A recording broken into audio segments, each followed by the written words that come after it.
Alright Boxers, in this video we're going to be showing you something really cool. In this video we're going to be showing you how to work with smart assets. In this video we're going to be taking a closer look at smart assets, and to start us off I'm going to choose the flap template.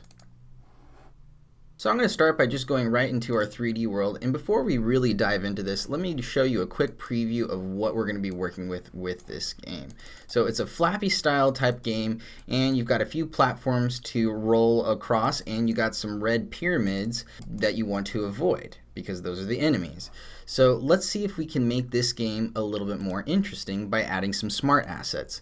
So I'll exit out of my preview, and I'm going to go up here to the corner and go to the asset library. Now, Buildbox has a whole bunch of great shapes here for you to use in your game development, and they've also got these amazing assets. One cool thing about all of these assets is you can choose between the different assets, and you get a nice cool little preview over here in the upper right hand corner. Just give it a second to load up and you get a quick preview of what the asset is going to look like in your 3D environment. So let's go ahead and start off by adding this position cube to our library right now. It looks pretty cool, so I think we can have some fun with this one. So I'm going to add a position cube, and I might add a rotation cube as well, and a scaling cube as well too. Okay, great. So you can see over here that those smart assets have been added to our objects list and our objects menu over here on the left. So I'll go ahead and click Asset Library, or you can also click this little X over here in the upper right hand corner, and either one of those will take you out of the Asset Library and back into your 3D world. And let's go ahead and go to another one of our scenes and throw in a position cube into the gameplay. So now that we've added these smart assets to our objects menu over there on the left, let's go ahead and start throwing them into the 3D environment. I'm going to start off by deleting some of these enemy pyramids over here so that I can make room for these position cubes and these smart assets. So I'm going to go ahead and I'm going to create a little position cube to go right about here. Okay, and then I'll scale it down so that it's a little bit thinner. I think that looks pretty good. I'll go ahead and get a different viewpoint for right now. And let's see what we can do with this. So I'm going to select this position cube, and over here in the upper right hand corner, the end position is how much the cube is going to move when the game is actually being played. So this is the X direction, the Y direction, and the Z direction, and the distance is how far away the character has to be so that the object, that the position cube, will move. So for this example, we're going to go ahead and use 300, and then it's going to move with a force of 4 in the X direction. So let's go ahead and just test this out and see what this looks like. So I'll go ahead and press play, and we can see there that as the ball approaches the position cube, the cube switches position, very much like the name suggests. Okay, so now what I'm going to do is I'm going to go ahead and build out this level a little bit more, and I'm going to speed this up real quick.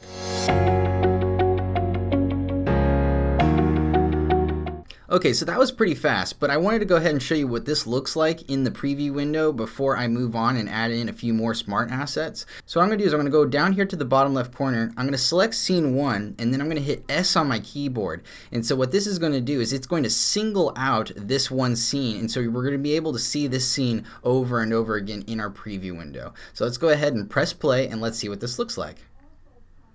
Awesome. Okay, cool. So very much like the name suggests, the cube switches position as it becomes a little bit closer to the character.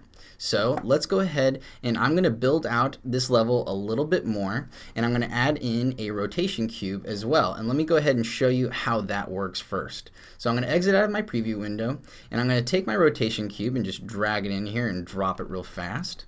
And then what I'm going to do is I'm going to make a couple layers in front here so that it is going to create this really cool kind of waterfall effect. So let me go ahead and stretch this up just like this, and then I'm going to move this over. And then what I'm going to do is the end rotation right now is going to flip up right now because it has a rotation of the x-axis of 90 degrees.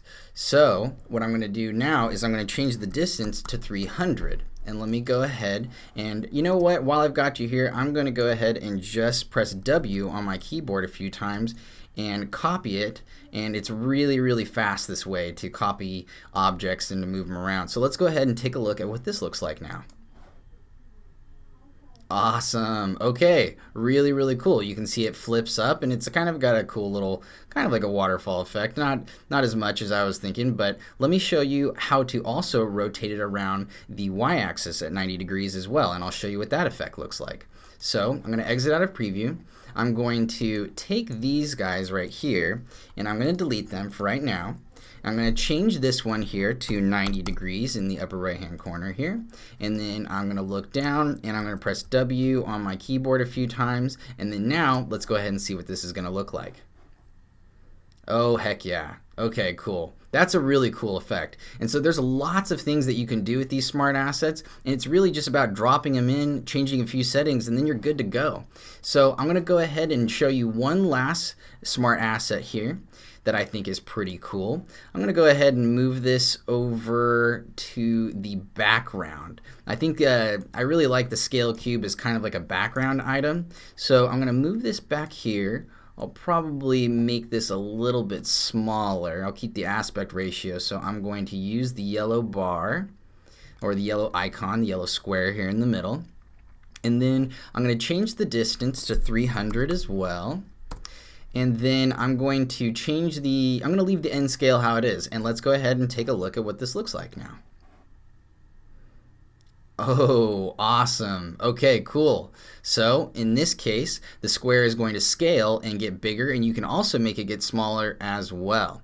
So these are some really cool smart assets that you can add to your game, and this is just the tip of the iceberg. There's so many different assets that you're going to have to work with, and I'm also going to show you right now how to import and export new assets and share them between different BB docs. Alright, let's say you created some object or character and you put a lot of time and work into setting up all the nodes how you like and setting up your 3D model how you like, and then you would like to use this object or the character in another game. Well, let me show you how to do this. So this, for example, is a smart asset that we've used before, the position cube, and all you have to do to export this position cube and this smart asset out onto your desktop or into another game is you right click it and then you select export asset, and then it's going to ask you what name you'd like. I'm going to go ahead and save it to my desktop so it's easy for me to grab it, and I'll go ahead and name this mover cube, which is not the most original name in the world, but that's all right. So I'll go ahead and I'll save it, and so it's going to save that smart asset, and then it's just a matter of taking this smart asset and dragging it into your game, and you can see that little plus icon there, and that means that you're good to go. So I'm going to drop this asset, and then you're going to see the mover cube show up on the left hand side. All right, so there you go, we've got a mover cube.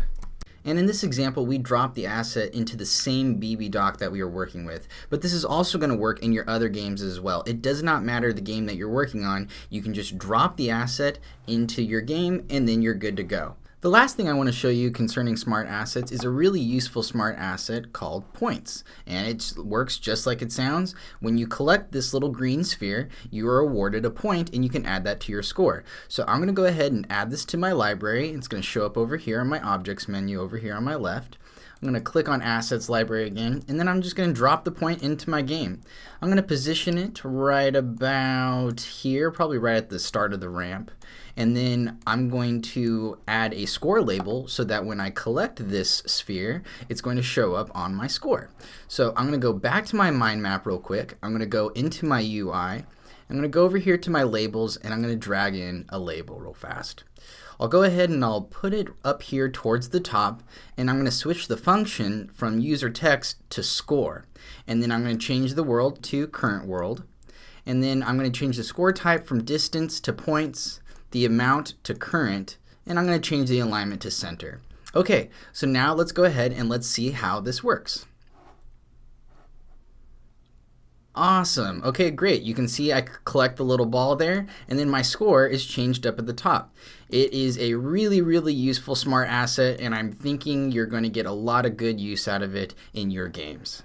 So I hope you thought this video was useful. This was a more in-depth look at smart assets, and we have a couple more videos for you to look at and learn how to use this amazing software.